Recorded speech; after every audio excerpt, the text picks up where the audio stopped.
Bonjour mesdames et messieurs, bienvenue sur Canal SN et aujourd'hui nous avons le plaisir de recevoir dans ce premier numéro de votre émission Boîte à idées le professeur Amsatou Sow Sidibé. Le professeur Amsatou Sow Sidibé est la présidente du parti CAR Lenen. Elle est aussi la première femme sénégalaise agrégée en sciences juridiques. Elle est professeure à l'université Cheikh Anta Diop de Dakar.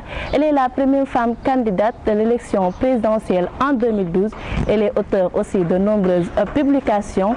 Elle est le professeur Amsatou Sow Sidibé fut ministre conseiller du président, chargé des droits humains et de la paix au sein du gouvernement de Macky Sall de 2013 à 2016. Bonjour professeur. Bonjour Memouna, bonjour aux téléspectateurs, téléspectatrices de Canal SN. Je suis en compagnie de mon confrère Ibrahima Gaspar Fall. Bonjour Ibrahima. Bonjour Maïmouna, bonjour professeur. Bonjour, c'est comment? Ibrahima, bonjour. Voilà professeur, l'actualité sénégalaise est dominée par la politique avec les élections présidentielles dont vous étiez candidate avant d'être recalée par le Conseil constitutionnel. Professeur, que pensez-vous du parrainage? Vous m'avez entendu. J'en parle depuis des mois. C'est une mauvaise loi parce qu'elle n'a pas été pensée. Elle n'a pas été discutée. Elle a été précipitée. Pourquoi cette loi est passée rapidement, sans débat à l'Assemblée nationale? Pourquoi cette loi a-t-elle le projet, l'idée de parrainage est-elle passée devant les acteurs qui étaient autour de la table de négociation pour la réforme du code électoral? Pourquoi c'est passé comme un cheveu dans la soupe alors que ce n'était pas prévu comme point à discuter dans le cadre du dialogue national? Alors donc, une loi aussi importante qui bouleverse les bases de la démocratie, parce qu'on n'a jamais vu au Sénégal un candidat d'un parti politique qui devait présenter des parrains pour être candidat, pour être accepté comme candidat. Pourquoi une loi aussi importante a-t-elle été votée, mise en application sans un consensus de la part des différents acteurs? Donc imaginez que c'est quelque chose, ce n'est pas une bonne loi, la conception elle-même n'étant pas réfléchie. Ces conditions de mise en œuvre prévues par la loi sont de mauvaises conditions, ça s'est montré, ça s'est vu. L'organe judiciaire, le Conseil constitutionnel, chargé de mettre en œuvre cette loi, n'a pas pu le faire dans de bonnes conditions. Donc, suivez mon regard, c'est une loi que je considère comme de circonstance, parce qu'on voulait arriver à des résultats, bloquer certains candidats. C'est une loi scélérate, c'est une mauvaise loi dont les conditions d'application sont mauvaises. Son application effective a été mauvaise aussi. Voilà ce que j'en pense. Professeur, d'après le communiqué du Conseil constitutionnel, une des raisons pour laquelle votre candidature a été rejetée est que le nom de votre mère présent dans votre dossier de candidature est différent de celui présent dans votre acte de naissance. Pouvez-vous nous expliquer un peu cette incompréhension? Voilà. Ce qui s'est passé, c'est que dans le dossier, il fallait présenter un certificat de nationalité. Je suis allée au tribunal pour demander ce certificat de nationalité. Pour cela, il fallait présenter l'acte de naissance d'un de mes parents.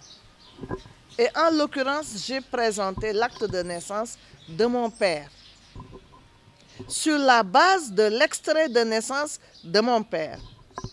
La mère de mon père s'appelait Fatou Anne. Alors, au moment d'élaborer le certificat de nationalité, eh bien, il y a eu erreur, parce que la personne qui rédigeait ça a mis à la place du nom de ma mère, qui s'appelle Souleymatou Diaw, le nom de la mère de mon père, Fatou Anne. Cette personne qui a commis cette erreur, c'est de votre part ou bien au niveau du Conseil constitutionnel? Non. Moi, ce n'est pas moi qui fais le certificat de nationalité. C'est le tribunal qui fait le certificat de nationalité. Donc, c'est au niveau du tribunal qu'on s'est trompé. Au lieu de prendre le nom de ma mère qui est sur mon extrait de naissance, on a pris le nom de la mère de mon père qui est sur l'acte de naissance de mon père. Alors, je me suis rendu compte de l'erreur et j'ai demandé qu'on rectifie ça immédiatement. On m'a fait savoir que le SYTJUST, le syndicat de la justice, était en grève. Et cette grève a duré longtemps. Impossible de me corriger ce texte. Mais évidemment, je ne vais pas, de mon propre gré, faire rédiger un certificat de nationalité où il est inscrit non pas le nom de ma propre mère, Souleymatou Diaw, mais le nom de la mère de mon père, Fatou Anne. Ça, c'est une erreur matérielle. C'est une erreur matérielle, c'est tout. Et c'est la justice qui n'a pas pu corriger cela parce que le syndicat de justice était en grève pendant longtemps. Je n'ai pas pu corriger ça. C'est ce qui s'est passé. Ok. Professeur, donc pensez-vous que votre candidature, que votre dossier a été saboté du moins? Le Conseil constitutionnel a saboté la validation de mes parrainages. Je vais vous dire pourquoi. Parce que j'ai déposé les fiches manuscrites avec les noms de mes parrains et des femmes qui m'ont marrainé. Pour cela, j'ai déposé environ 60 000 signatures dans des cartons, 15 cartons, 14 pour les 14 régions du Sénégal. Sur les 7, j'avais plus de 2000, comme c'était demandé, et puis un carton pour la diaspora. En plus de ça, on nous a demandé de déposer une clé USB où on avait inséré les références concernant les différents parrains. Il s'est trouvé que la clé que j'ai déposée avait un problème technique. Et ils ont fait savoir à mon mandataire que ma clé n'était pas exploitable. On ne pouvait pas l'exploiter. Alors j'ai dit, mais sabotage, parce qu'ils auraient pu quand même me demander d'amener une autre clé. Parce que les cartons sont là, ils savent que j'ai les parrains, ils sont dans manuscrits, mais j'ai fait un recours, d'ailleurs, j'ai demandé qu'on me permette de régulariser.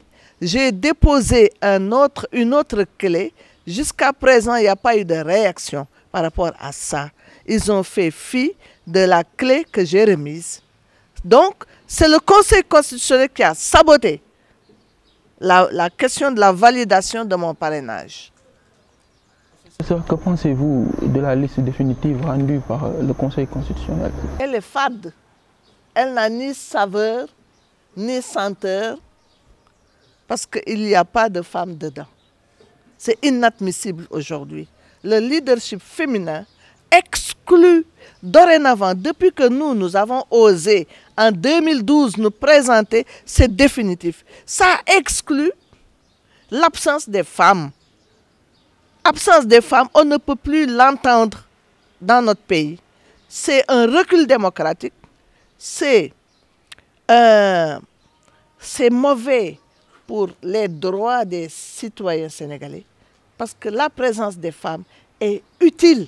Tant qu'on ne comprendra pas que la présence des femmes est une question d'utilité pour les jeunes, pour les femmes, pour les moins jeunes, pour les hommes, pour les agriculteurs, pour tout le monde, eh bien, tant qu'on n'aura pas compris cela, on va considérer que l'élection présidentielle ne se présente pas bien. Donc, professeur, si je vous comprends bien, le fait qu'il n'y ait pas de femmes dans cette liste a été quelque chose de préparé. même si ça n'a pas été préparé, ça a été négatif pour l'image du pays d'abord. Parce que nous nous battons, nous, depuis des décennies, voire des siècles, pour arriver au leadership féminin. Parce que nous savons que le leadership, ce n'est pas parce que seulement que les femmes soient là, non, mais que les femmes puissent servir leur pays. Ça, c'est... Alors, quand il n'y a pas de femmes dans la liste, c'est inadmissible. Et vous savez, de l'étranger, nous sommes appelés. Moi, j'ai des journalistes qui s'interrogent. Qu'est-ce qui est arrivé à votre pays? Vous vous êtes battus. Vous avez la loi sur la parité. Parce que un pays ne peut pas être géré sans les femmes au plus haut niveau. À la prise de décision, les femmes sont compétentes. Les femmes ont de l'expérience. Les femmes véhiculent les valeurs dans le principe. Les femmes sont humanistes parce qu'on portait les enfants. Ne verront jamais les enfants mourir de faim et ne pas s'occuper d'eux. Donc, cette présence des femmes, si elle n'a pas lieu, elle est catastrophique. Ce n'est pas bon et ça n'augure de rien de bon pour l'avenir. Donc cette parité dont vous parlez et qui a été votée, est-ce qu'elle a réellement sa raison d'être aujourd'hui ici au Sénégal? Ou bien est-ce qu'elle a servi à quelque chose? Si on voit ce qui vous est arrivé. Elle doit servir à quelque chose. On n'a pas créé la parité pour rien que pour la parité, pour dire que nous avons la parité. C'est parce que nous savons quelle est l'utilité de la femme. Dans la famille, la femme, elle est considérée comme la colonne vertébrale. N'est-ce pas? Alors, la famille est la cellule de base de la société. Quand la femme n'est pas valorisée en termes d'action, en termes de décision, c'est la société qui risque de s'écrouler. Il faut le dire, on ne vit plus un temps où on peut se permettre de mettre à l'écart plus de la moitié de la population utile. Utile, je parle d'utilité. On perd, vous ne savez pas, vous les jeunes, ce que vous perdez quand les femmes ne sont pas aux commandes. Et puis les femmes, elles sont compétentes, très compétentes. Professeurs d'université, je sais que les femmes font partie des plus brillants, n'est-ce pas? Elles sont compétentes, elles ont de l'expérience, elles ont des sensations, elles ont le sens des valeurs, elles sont éducatrices, elles sont là pour la paix, la prévention des conflits. Alors, est-ce qu'on ose aujourd'hui décider sans les femmes? Je dis non. Donc, nous pouvons dire que vous êtes 100% féministe. Je ne suis pas féministe. Je ne suis pas une féministe. Quand je me suis battue, je n'avais pas en tête d'être féministe. Je connais la société. J'ai des sensations fortes. Vous savez, pendant presque 40 ans, j'ai côtoyé les jeunes que j'ai regardés. J'ai dit, mais pourquoi, après tout l'effort que nous faisons, les jeunes vont encore dans les pirogues? C'est qu'il y a quelque chose. Et mourir dans la mer, c'est qu'il y a quelque chose. C'est parce que nous sommes mal gérés. Mais essayons les femmes, ça va aller mieux. Mais oui, moi j'ai pitié de cette jeunesse.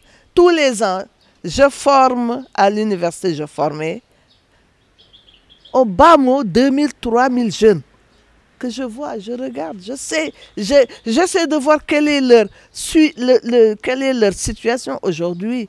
Mais je ne suis pas contente de leur situation. Et c'est parce qu'il manque une frange importante. Le temps qu'on ne saura pas que les femmes sont déterminantes, ce sera l'échec. Voilà. Les femmes. Professeur, le chef de l'État a annoncé que le ministre de l'Intérieur, Aly Ngouille Ndiaye, est chargé de superviser les élections. En tant que professeur en droit et en tant que politicienne aussi, qu'en pensez-vous? Je ne suis pas une politicienne parce que ça a une connotation négative. Je suis une femme de développement. Je suis une femme de droits humains. Je suis une femme de paix. Je suis une femme qui aime son pays et son peuple. Et une femme qui travaille pour que tout aille mieux. Mais c'est à préciser, hein, les politiciens là n'ont même pas de boulot. Leur boulot, c'est de s'invectiver, de s'injurier, de se boxer pour arriver à des prébendes devenir des personnalités publiques. Moi, je ne suis pas de ce genre-là. Donc, nous pouvons dire que la politique, ce n'est pas un métier, comme le pensent d'autres. La politique politicienne n'est pas un métier. J'ai mené une politique éducative, moi, et je continue de mener cette politique éducative. Je mène une politique de développement des jeunes, je mène une politique de développement des femmes, etc., etc. Ça, c'est la bonne politique. Ce qui n'est pas bon, c'est cette politique politicienne. Le parparlot, là, s'injurier, se boxer parce qu'on veut devenir personnalité, non, c'est pas ça. Alors, professeur, après la publication de la liste provisoire par le Conseil constitutionnel, il y a eu des cas de violence posés par les partisans de Karim Wade, du PDS et de Khalifa Sall. Quel commentaire faites-vous de cette situation? Il fallait s'y attendre. Je ne sais pas s'ils ont fait, hein? Je ne sais pas. Je suis juriste. Je ne sais pas. Il me faut des preuves. Mais je sais que s'il y a des violences, il fallait s'y attendre. Parce que dans un pays, il vaut mieux prévenir que guérir. Il y a eu des actes qui ont été posés, qui sont des actes de violence. Je considère que tout ce qui s'est passé, avec tous ces vices dans la procédure, avec tout ce qu'on a fait pour éliminer certains et pour promouvoir d'autres, parce que ce sont des actions politico-judiciaires. On a pris certains qu'on a voulu bloquer, on les a amenés en prison, d'autres qui sont soupçonnés sont en liberté. Ça, c'est un problème. C'est une violence inouïe sur les militants, sur les personnes concernées. Donc, ça, c'est de la violence. Le parrainage, c'est de la violence. Alors maintenant, eh bien, il y a des conséquences qu'on regrette. Parce que le pays, le Sénégal, nous n'avons que le Sénégal. Nous ne voulons pas qu'il y ait de la violence dans notre pays. Quelqu'un comme moi, j'ai avisé à temps. J'ai dit il y a de cela plusieurs semaines, j'ai demandé au président de la République d'ouvrir les yeux parce qu'il se fait tard. Il y a eu des choses inadmissibles qui se sont passées. Ce qui s'est passé là au niveau du Conseil constitutionnel sur le cas Khalifa Sall, je ne dis pas que Khalifa a fait, n'a pas fait, hein, mais c'est le juriste qui parle, n'est-ce pas? Quand les voies de recours ne sont pas épuisées, c'est toujours la présomption d'innocence. Donc la personne peut toujours jouir de ses droits civiques et politiques. Là, il y a eu toute une procédure. Les avocats de Khalifa Sall ont gravi des échelons et il y a une dernière étape, c'est le rabat d'arrêt en matière pénale qui est suspensif.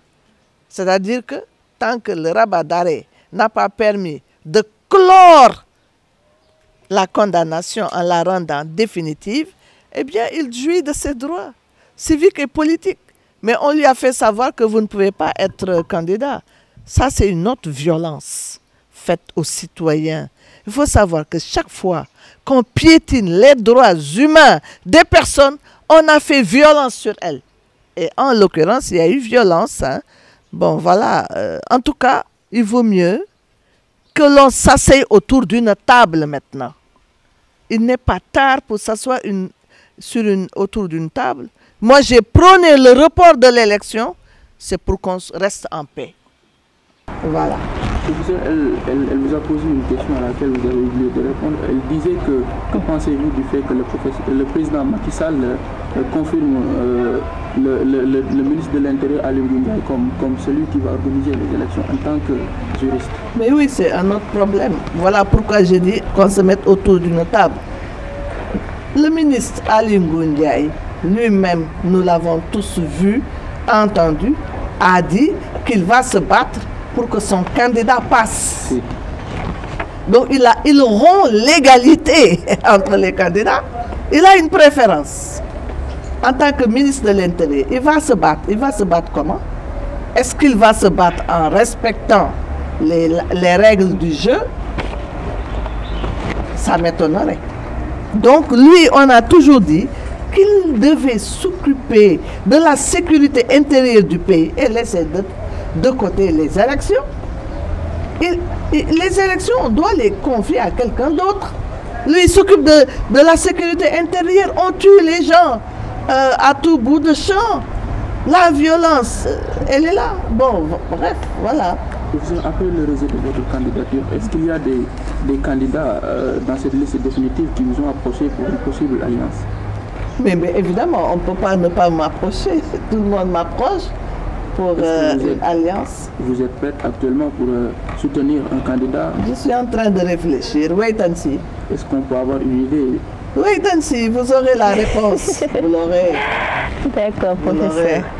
Professeur, quel bilan pouvez-vous faire du mandat de Macky Sall? Bon, quel mandat? Je ne peux parler que de façon générale.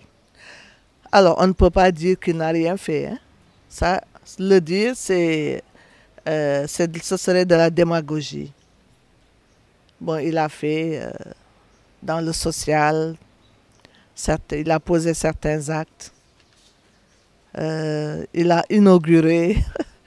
Il a inauguré en disant, bon, on ferme encore, dans 6 mois, ça va démarrer. Ça me fait marrer, ça ne se fait pas. Pensez-vous de cette inauguration? Des inaugurations qu'il a eu à faire? Oui, mais c'est-à-dire qu'on inaugure quelque chose qui est prêt pour l'usage. Mais on n'inaugure pas pour demander qu'on ferme et qu'on revienne dans 6 mois. Ça ne se fait pas. Bon, ensuite, en termes de gouvernance, là, il y a des problèmes. Il y a des problèmes. Hein, surtout avec comment dirais-je, des scandales financiers passés sous silence. Des scandales financiers passés sous silence. Cet argent-là, on l'aurait utilisé pour les jeunes. Ils partiraient moins en Mauritanie pour prendre des pirogues de fortune et mourir dans la Méditerranée. Donc, c'est un premier point. Ensuite, la démocratie, les droits humains ont été bafoués de manière particulière pendant ce mandat. Tout ce qu'on a dit tout de suite, là, ça entre dedans. Donc, en termes de bilan, je ne dirais même pas que c'est mitigé. Il y a un aspect trop grave de non-respect de nos droits. Et quand je parle de nos droits, il faut comprendre. Les Sénégalais ne comprennent presque pas ce que c'est que les droits humains. Vous savez, les droits économiques, vivre mieux en termes d'économie, c'est fondamental en droits humains. Ça fait partie de la deuxième catégorie des droits humains. Les droits sociaux, l'éducation, c'est fondamental. Il y a eu beaucoup de problèmes en termes d'éducation. Ça fait partie de la deuxième catégorie des droits humains, les droits économiques, sociaux et culturels. Le travail des jeunes, l'emploi des jeunes aussi. Et les droits de la première génération, ce sont les droits civils, la question de la justice. Alors là, vraiment, je trouve que la justice, elle n'est pas indépendante sous le règne du président actuel. L'insécurité aussi. Ne parlons pas maintenant de la démocratie avec tout ce qu'on dit, une élection particulièrement viciée. Donc, je considère que nos différents droits là posent problème. D'accord. Professeur, restons un peu sur le président Macky Sall. S'il est réélu le soir du 24 février, est-ce que juridiquement, il pourrait bénéficier d'un 3e mandat? Ah, il ne peut pas. Mais il ne peut pas parce qu'il n'a que 2 mandats. Mais la Constitution, volontairement ou non, est tellement mal écrite que si on y prend garde, il va vouloir briguer un 3e mandat. Pourquoi? Parce qu'on parle de mandat de 5 ans renouvelable. Il va dire, j'ai fait 7 ans déjà, il me manque 5 ans renouvelables. Alors c'est là que le tampalo va se produire et on va dire vraiment comme c'était avec Wade. Parce que Wade avait un bilan aussi. Mais nous l'avions contré parce qu'il voulait un troisième mandat alors qu'il n'a droit qu'à 2 mandats. Nous sommes des sentinelles de la démocratie et des droits humains et nous dirons non. On va dire non.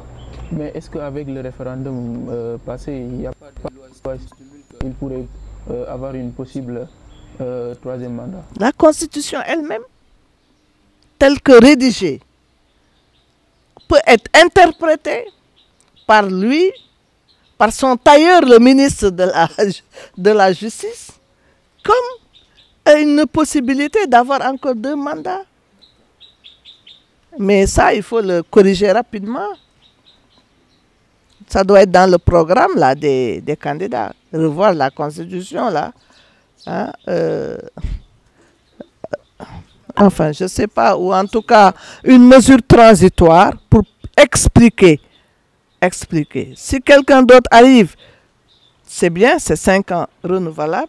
S'il lui reste, il faudra qu'il y ait une mesure transitoire pour dire que lui n'a plus qu'un seul mandat. C'est ça. D'accord. Alors, professeur, pouvez-vous nous parler de votre avenir politique? Il appartient à Dieu. Mon avenir politique, il appartient à Dieu. Et voilà, je défends le leadership féminin pour la bonne cause, pour l'utilité. Je veux que nos enfants vivent mieux. Je veux qu'on fasse comme au Libéria, où le pays était cassé en 1000 morceaux. Il y a eu une femme présidente qui est venue refaire le Libéria, qui est devenu un pays agréable. Voilà ce que je veux pour le Sénégal. Et quel appel lancez-vous à la population sénégalaise à l'approche de ces élections? Bon, évidemment, ce que je lance comme appel, c'est que on fasse tout pour que le pays reste en paix. Parce qu'on n'a que le Sénégal. Vous savez, je suis femme de paix. Je fais partie des 1000 femmes du monde nominées prix Nobel de la paix. J'enseigne la paix. Je ne veux que la paix, rien que la paix. Mais je veux que chacun pose des actes qui aillent dans le sens de la paix.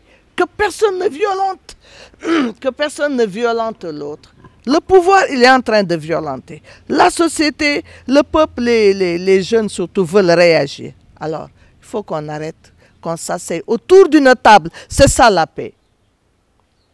Voilà. Ah, c'était vous la question? D'accord, l'émission tire à sa fin, professeur. Ce fut un plaisir et merci d'avoir accepté de nous recevoir pour cette émission. Et c'est un plaisir. Et c'est un numéro 1 d'émission? Moi, je suis gâtée alors. Merci et à très bientôt. C'est votre dernier mot, Gaspard? Je remercie encore une fois le professeur d'avoir accepté de nous recevoir pour ce premier numéro, comme elle l'a si bien dit. Quant à vous, chers internautes, nous vous donnons rendez-vous dans 15 jours pour un nouveau numéro de votre émission Boîte à idées. Merci.